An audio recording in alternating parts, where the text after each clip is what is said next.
sou o pastor Jonas, eu sou da Igreja Evangélica Vida, não sei se vocês conhecem, a gente tem a Igreja Evangélica Vida, mas eu tomo conta de uma igreja em Cariacica, né? Sou esposo da Emmanuel, já esteve aqui, né? É um prazer estar aqui. Amém, querido? Amém. A gente mais aqui com você, né? Queria já, mais sem delongas, você acha que sua Bíblia, no livro de Ruth, capítulo 1, de 19 a 30. Eu dou para o irmão aqui. Esse horário eu nem consigo mais ler a Bíblia assim. Então, o óculos já não me resolve mais o problema. Então, Ruth, capítulo 1, de 19 a 21.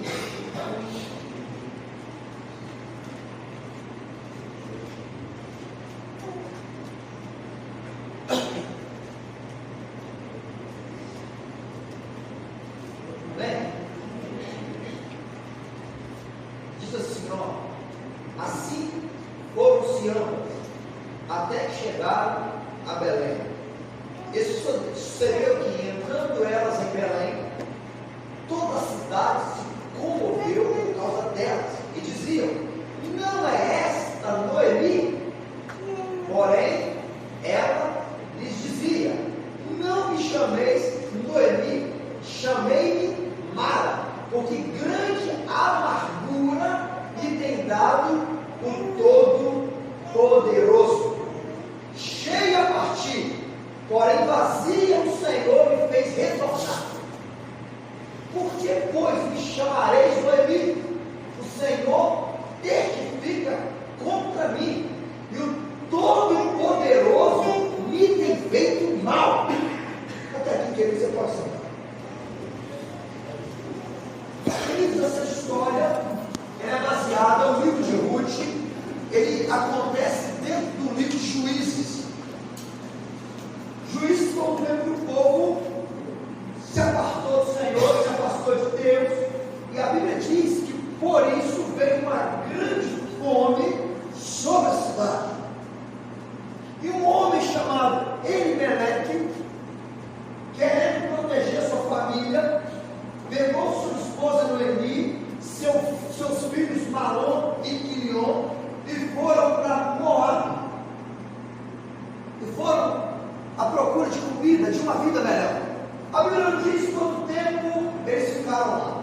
Eu sei que o tempo passou e o moço morreu, o marido morreu. Depois morreu o filho. Depois morreu outro filho.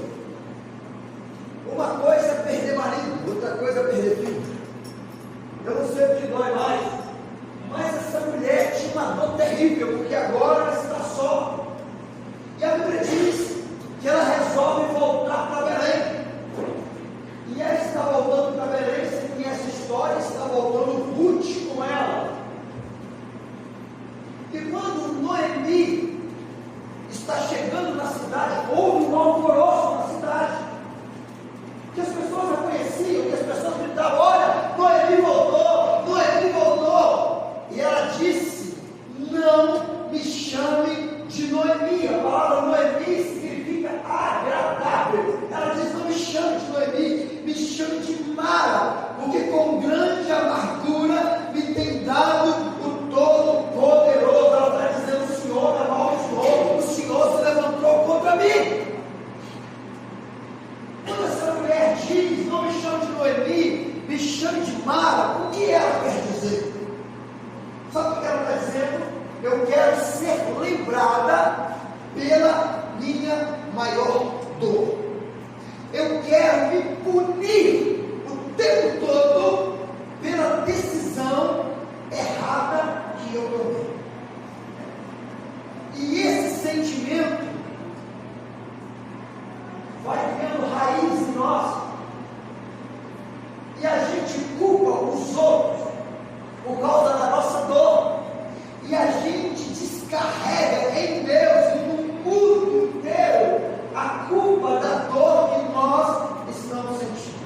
Você lembra de Jacó, quando ele perdeu José? Ele achou que tinha perdido, que ele achava que José tinha morrido, e os filhos da Bíblia, os filhos vieram consolar, e o Jacó disse assim: eu não quero ser consolado. E ele diz: eu descerei à sepultura chorando pelo meu filho. Lembra daquele menino chamado Jabes? A Bíblia diz, está lá em 1ª carta de Crônicas 4, de 9 a 10. A Bíblia diz, carta não, livro. A Bíblia diz que a mãe desse menino teve muitas dores no quarto. E aí ela deu o nome do menino de Jabes, que significa dor e sofrimento. Por que sua mãe colocou esse nome? Inconscientemente ela amaldiçoa o filho. Sempre quando ele ouve o nome dele, ele lembra a dor que ele causou na mãe dele. Todas as vezes que alguém chama Jabes, alguém está dizendo: você matou sua mãe no quarto, sua mãe sofreu muito no seu quarto. Parece que não basta a gente lembrar da nossa dor, parece que alguém sempre tem que lembrar da dor que nós causamos. Você lembra quando Davi perguntou se existia alguém da casa de Saul ainda vivo? Aí alguém disse sim, ainda tem um menino, filho de Jonatas, aleijado de ambos os pés. O Davi perguntou se o menino tinha algum problema, mas parece, irmãos, que as pessoas sempre se lembrarão de nós pela nossa maior dor. Lembra de Raquel? Raquel, quando estava grávida de Benjamim, quando ela estava morrendo no parto, ela está morrendo, e aí alguém diz assim: você precisa dar o nome do menino para nascer. Ela dá o nome do menino de Benoni, significa filho da minha dor. Sabe o que essa mulher está fazendo? Ela amaldiçoa o filho. Sabe o que essa mulher está falando? Eu morri por causa de você, você é culpado. Mas aí o Jacó entende isso. O Jacó pega o menino e muda o nome do menino para Benjamim, fruto da minha maior alegria. Lembra do filho de Moisés? Moisés, quando estava, ele fugiu para Midian, ele deu o nome do menino de Gerson. Sabe o que significa Gerson? E sou peregrino em terra estranha. Eu estou num lugar que eu não conheço. Todas as vezes que ele olhava para o menino, ele lembrava que ele não estava no lugar que ele deveria estar. O outro filho dele, ele deu o nome de Gerson, Manassés, que significa esquecimento. Deus se esqueceu de mim. Todo mundo se esqueceu de mim. Ele sabe qual é o maior problema meu e seu? Vivemos em função daquilo que aconteceu na nossa vida. Vivemos em função de algo que deu errado em algum momento da nossa caminhada. E a gente sempre faz a pergunta: se eu não tivesse pegado aquele caminho, se eu não tivesse me envolvido. Quando eu tinha mais ou menos uns 20 anos, eu era líder de mocidade. Eu chamei os jovens da minha igreja e nós fizemos um passeio. Nós fomos para um lugar chamado Santa Leopoldina. E aí a gente estava ali, tinha uma cachoeira. E queridos, uma cachoeira estava muito legal. De repente a gente estava dentro da água, nós assim, nadando. E um primo meu afundou, um santo afundou. E começaram a gritar: o Giovanni afundou, o Giovanni afundou. E nós ficamos apavorados. E a gente mergulhava e não achava o menino. E o menino ficou agarrado debaixo de uma pedra. E agarrou, e passou mal, deu um choque nele, ele morreu. 18 anos. E eu voltei, eu acho que foi o maior trauma que eu já tive, a maior dor, de tantas dores que eu já tive, essa foi uma das maiores. Eu voltei para casa, o pastor não podia me dar assistência, e eu, com 20 anos, sem experiência, tive que ir até a casa do pai e da mãe, com um presbítero, e falar para a mãe que o filho estava debaixo de uma pedra. E sabe, o que vinha ao meu coração, por que eu fui para esse lugar? Não era para eu ter ido para esse lugar. Eu lembro, alguns anos atrás, nós fomos jogar futebol. Eu tinha 3 irmãos, agora eu tenho mais um, né? Nós somos em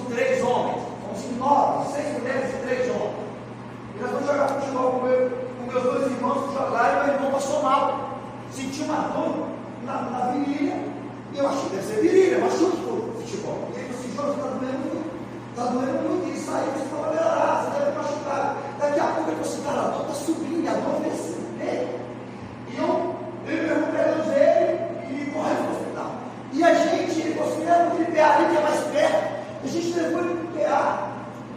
E aí os médicos entenderam e tal, daqui a pouco. E o meu outro irmão lá fora, porque não podia entrar todo mundo, meu irmão veio. E aí o médico disse para mim assim, então, deixa eu falar um negócio para você, o seu irmão não aguentou. Irmãos, 40 anos. O seu irmão não aguentou. Não, se for não brincando comigo, meu irmão está conversando comigo e agora? Não, seu irmão não aguentou. Vem aqui, olha o médico ignorante, que não tem ética, não pensa na dor do outro. Aí meu irmão no bracinho, meu irmão estava em cima do mar, estava conversando com ele meia hora, em cima assim de um negócio de granito, com as mãos amarradas, porque ele sentiu muita dor. Irmãos, que dor! E para piorar, o filho dele disse para mim, por que, meu sobrinho, você não levou ele para o hospital? Se você tivesse levado ele para o hospital, ele não tinha morrido. E eu fiquei aqui na minha alma durante muito tempo, por que eu não levei ele para o hospital? Por que eu fui para aquele lugar? Os meninos que não era para ouvir para mim. Às vezes, irmão, a gente sofre por coisas que a gente não pode mudar. Às vezes o nosso passado é como um coveiro que parece ter uma pá e fica atrás da gente, querendo enterrar a gente. Agora, queridos, por mais que você se esforce, que eu me esforço, tem coisas que não podem ser alteradas. Não importa o quanto você lute para que isso aconteça. Há uns 15 anos atrás eu não tenho isso mais não. Mas eu tinha um complexo no meu nariz. Você já teve algum complexo? Eu tinha um complexo no meu nariz. E se você pegar meu álbum de fotografia de casamento, você não vê nenhuma foto de perfil, é só de frente. Se eu sou barbudo, é para você olhar para a barba e não olhar para o nariz. Aí, ó, eu tinha esse complexo, irmão, terrível. E parece, quanto mais você tem complexo de alguma coisa, alguém mexe. Não é? Eu chegava num lugar, a pessoa assim, não conseguia nem respirar. Um dia eu estava nadando na praia, o cara passando nada de espaço, olhando, pode ser um tubarão e todo mundo correndo. A minha esposa, a irmã, a minha mãe, tinha um nariz assim, afiladinho, assim, bonitinho. O meu pai. E aí, aquela mulher, quando ela estava grávida da minha filha lá, ela orava. Ela botava no nosso ela falava assim, ó Jesus, a gente orando, ó Jesus, não deixa a mãe ficar com o nariz do pai dela não. Não deixa ela ficar com o nariz do pai dela não. Aí você, quando você tem uma dor, sempre alguém mexe com a vida. E aí, queridos, eu tentei tirar o foco do nariz e colocar no outro. Aí um dia tinha um amigo meu, ele tem os olhos claros, olhos bonitos. Eu falei, cara, quem dera se eu tivesse olhos como você. Ninguém olhava para o meu nariz. Sabe o que ele falou? Você já viu Fusca com ar-condicionado? Tem muito Fusca aí achando que é Corolla, né? E tem muito Fusca aí que é mais caro que o Corolla, não? Então, queridos, a gente sofre por alguma coisa que a gente não consegue mudar, não é assim? Aí a gente torna uma geração ansiosa.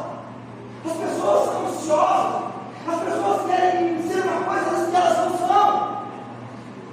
As pessoas agora estão fazendo fotos na inteligência artificial. Já viu lá?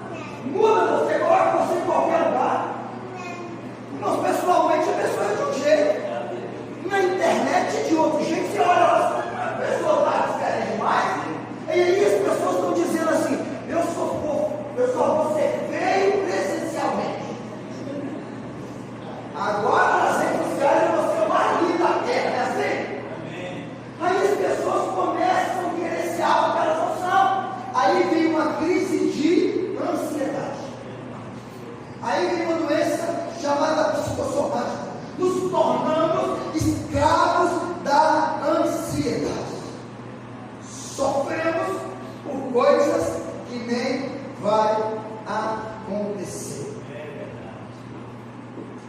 Queridos, alguém disse eu não posso mudar o que eu fiz. É verdade, nós não podemos mudar o passado, mas podemos mudar o futuro, amém? Você não pode mudar o seu passado, mas você pode mudar o seu futuro, olhar para frente. A chave, pastor, qual é a chave para a gente conseguir a paz interior? É aceitar que você não pode mudar. Você não pode mudar. A cura emocional, ela começa quando você dá esse primeiro passo. Que passo é esse? Aceitar o que você não pode mudar. Se eu tivesse que dar um tema para o sermão, eu daria esse: aceite aquilo que você não pode mudar. Aceitar significa parar de lutar contra o inevitável, parar de se debater. Peça a Deus para que você aceite aquilo que você não pode mudar. Quando a gente aceita isso, cessa a luta. Quando você aceita, você para de chorar pelo leite derramado. Existe possibilidade de recuperar o leite derramado? Não existe possibilidade, não tem como mudar. Então, querido, aceite, você não pode mudar. Então é isso que a gente tem que fazer, é isso que você tem que fazer. Então você não pode morar no passado, amém? Quem vive de passado é o quê? Museu. E a gente não é museu. Então a gente tem que parar de olhar para trás e olhar para frente. Eu não posso mudar o que eu fiz. É verdade. Mas o que aconteceu não pode me escravizar. Não pode. Porque aquela geração que saiu do Egito não entrou na terra prometida. Porque o povo saiu do Egito, mas o coração ficou no Egito. O povo saiu do Egito, o povo estava indo para a terra prometida, mas o povo ficava: lá o Egito era bom, lá tinha as panelas de carne no Egito. O povo sai da escravidão, mas o coração fica na escravidão. Jesus disse: não é bom pegar vinho novo e colocar em odres velhos. Por quê? Você sabe da história. O odre era de quê? Era de couro. Então, se você pegasse um vinho novo e colocasse em odres velhos, o que acontecia? O vinho fermentava, explodia, estourava o óleo. Então o que ele diz? Não é bom pegar odres velhos e vinho novo e colocar em odres velhos, porque senão você perde o vinho.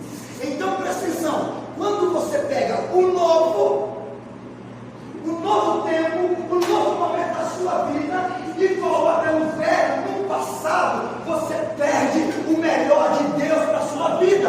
Gente não vai para frente, gente não prospera, gente não cresce. Sabe por quê? Porque está pegando o novo e colocando o velho. Isso te amarra, isso te prende e você não vai para frente.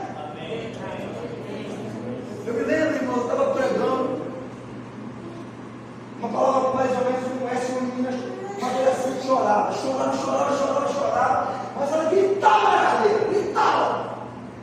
E aí as pessoas iam e tentavam consolar, e ela gritava: você não deixa chorar. E eu chorava. Acabou o culto. Eu fui conversar com ela.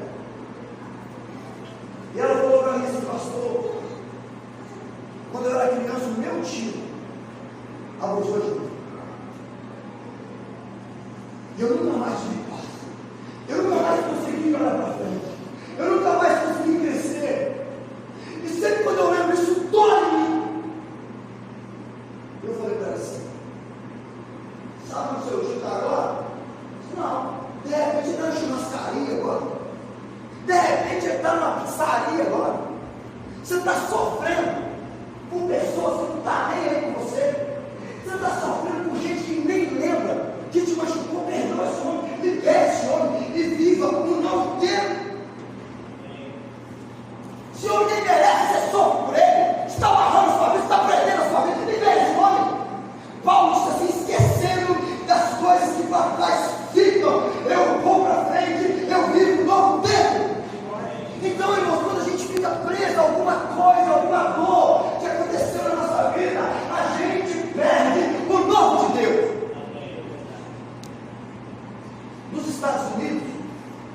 existe as igrejas ao ar livre. Já ouviu falar disso? Lá existem as igrejas ao ar livre. Agora pergunta: o povo dessa igreja pode se preocupar com o tempo? Deve se preocupar com o tempo? O que você acha?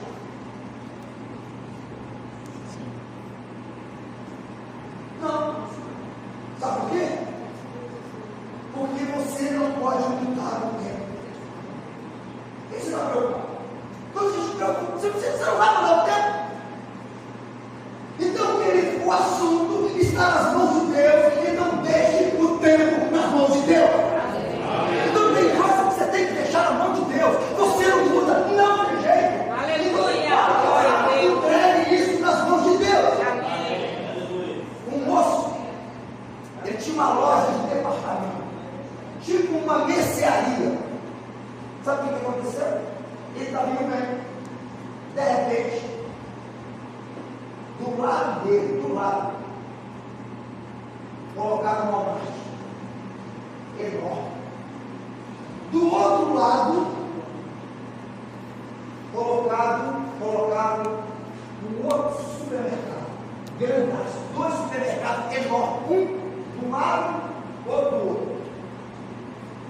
Ele podia mudar isso? Ele podia ficar chorando por aquilo que ele não podia mudar? Não, ele podia. Sabe o que ele fez? Olha só, ele no meio, uma marcha e uma grandão, um carona e uma marcha, um lado do outro, ele era espremido no meio. O que ele vai fazer? O que você faz? Vai chorar? Vai fechar as portas? Não, sabe o que ele fez? Ele mandou fazer uma placa grandona, assim, ó, e botou assim na loja dele, assim, entrada principal. Então o que a gente faz? Você tem que se reinventar. Você tem que pensar o que eu vou fazer para sair desse lugar. Tinha um pai, uma família, tinha 2 filhos. Um filho era muito pessimista e o outro era muito otimista. E o pai disse: vou testar esse menino. Aí o pai foi lá e um quarto dos meninos encheu de brinquedo, muito brinquedo.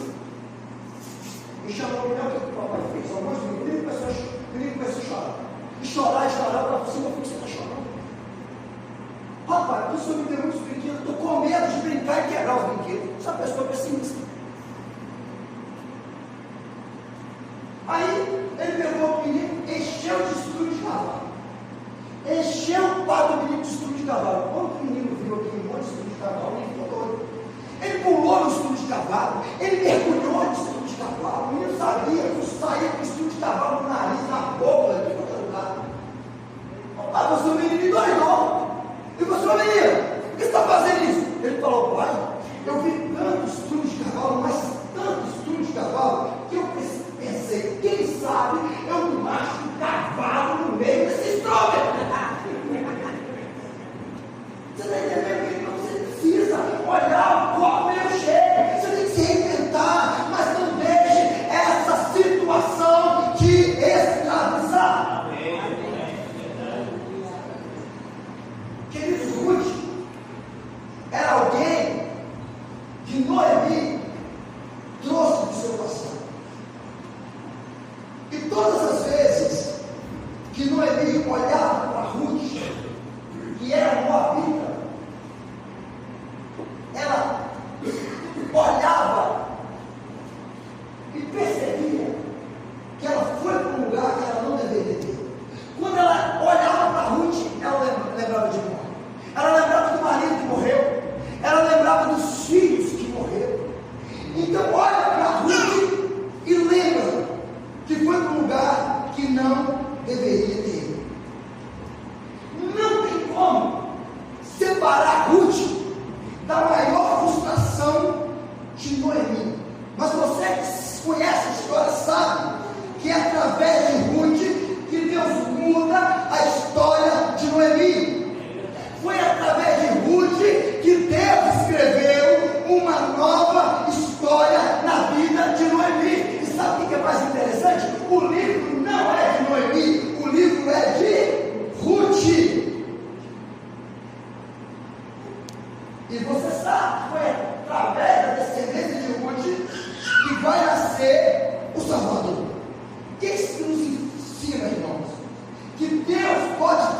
transformar derrota em vitória, tristeza em alegria, maldição em bênção.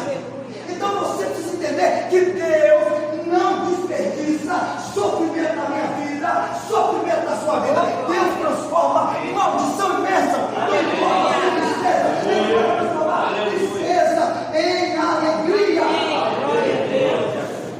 Deus pode fazer isso. Então você tem que crer, então você tem que acreditar em nome de Jesus. Deus pode mudar isso. Então você tem que olhar e crer que Deus não vai desperdiçar. Um dia desses, eu estou querendo viajar, não tinha dinheiro. E aí uma irmã lá igreja disse: pastor, a gente tem uma casa ali eu acho que é Praia dos Pavos, em Aracruz. Ela falou assim: pastor, você quer ir para lá? Eu disse: irmão, você está me abençoando demais. Vou sim, lá na nossa família, casa do lado da praia. Você me benção demais? Vou. Irmão, quando eu cheguei lá, a casa era perto da praia. Mas você não tem noção da casa. Eu estava com medo da casa cair em cima de mim. Isso foi sério. Irmãos, a energia tinha tanta gambiarra, tanto fio. Imagina um trem bagunçado, imagina um trem sujo. Um trem horrível, irmão. A minha filha tem rinite. A menina já começou. Um trem ruim, eu disse: amor, o que eu vou fazer? Olha que problema, olha que luta, olha que tempestade, o que eu vou fazer? Mas eu não vai comer um negócio, mas um negócio sujo. Você, irmão, está chateado comigo. Mas o que eu vou fazer? Aí, eu fui uma sexta-feira à noite, tentando limpar o lugar lá, mas eu consegui dormir, porque a minha vontade era ir embora. Mas eu estava com a família ali, Alex, amanhã a gente vai fazer alguma coisa, eu preciso ficar aqui pelo menos um dia. Aí eu lembrei que tinha um amigo meu que morava na Aracruz. Se vou lá visitar o fulano de tal, liguei para ele. Eu estou aqui pertinho aqui. Eu fui para ele passar com ele. Eu falei para ele: cara, e contei a história para ele. Ele disse: é mesmo? Pode ficar aqui até segunda-feira, pode ter que ir embora. Eu disse: vim aqui. Vamos ali. Me levou no hotel. Melhor eu pegar. Eu disse: foi o pastor João. E ele vai ficar 2 dias aqui. E eu vou pagar qualquer bagulho. 2 dias. Aí quando eu ia na casa do amigo meu ali, um empresário, aí o pastor João dá uma vida e tal. O cara mesmo, vai dentro do hotel, pensando em contar a história e tal. Então vem aqui, ó, vamos ali no restaurante e tal. Aí vamos lá. Senhor, aqui é o pastor João, a família dele. E quando eu estiver aqui, ele vai comer, tomar café, almoçar. O que vocês quiserem pegar nesse restaurante, vocês podem dar, porque é por minha conta. Você está entendendo, querido? Por isso você tem que ser grato. Por isso você tem que olhar para frente. Deus pega a maldição e transforma em bênção. Deus pega problema e transforma em solução. Deus pega doença e transforma em cura. Aleluia! Então isso não é o que fizeram com você, mas é o que você vai fazer com o que fizeram com você. Diz de um cara que ele estava no ponto, não sabe as coisas. E antes de falar desse cara, eu queria te lembrar, lembra que eu falei lá do Mefibosete, que ele falou que tinha um menino doente, aleijado dos nossos pés. A Bíblia diz: o Mefibosete tinha um trauma, uma dor.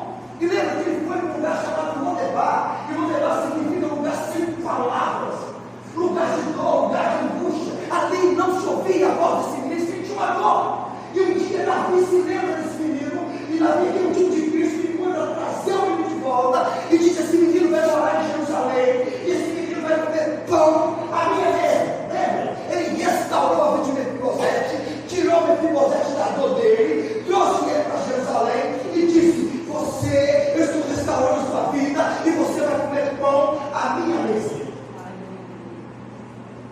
E queridos,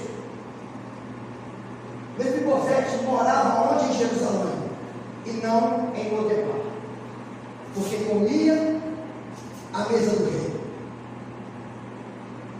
Por que Mefibosete comia à mesa do rei? Porque ele não morava em Lodebar. Porque Mefibosete saiu do lugar de curou. Ele agora está em Jerusalém e come a mesa do rei. Ele só come a mesa do rei porque ele não está mais em Lodebar. Enquanto você viver do passado, você não come a mesa do rei. Enquanto você viver as suas dores, você não experimenta o melhor de Deus para a sua vida. Então ele está na hora de sair desse lugar de dor. Deixa o passado no passado. Deixa a dor nesse lugar. Eu tenho que a gente viver o propósito de Deus para isso. Tinha um moço que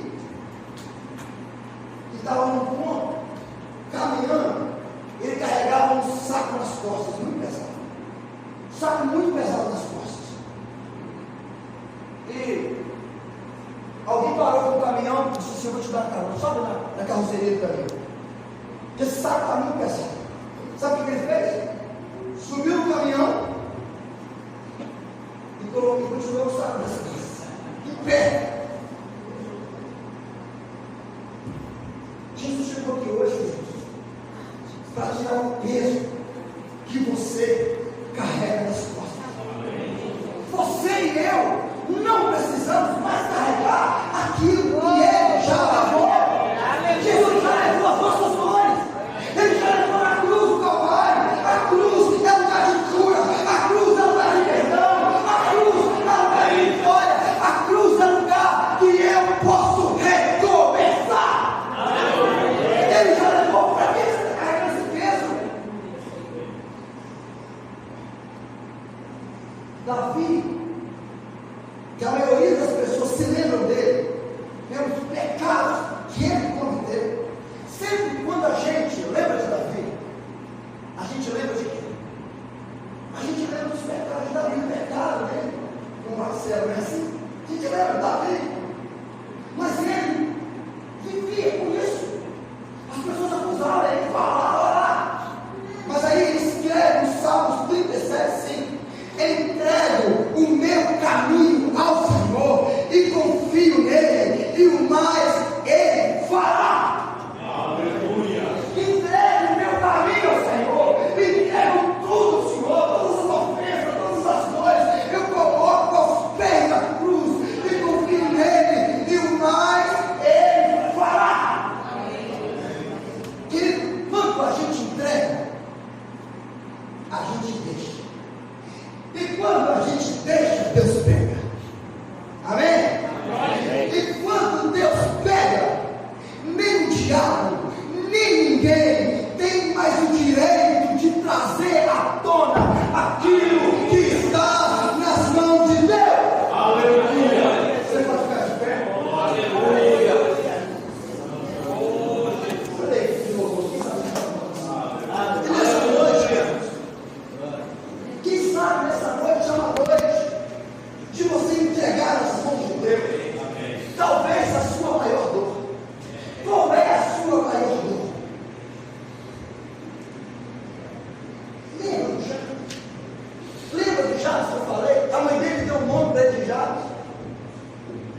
a oração de Jonas.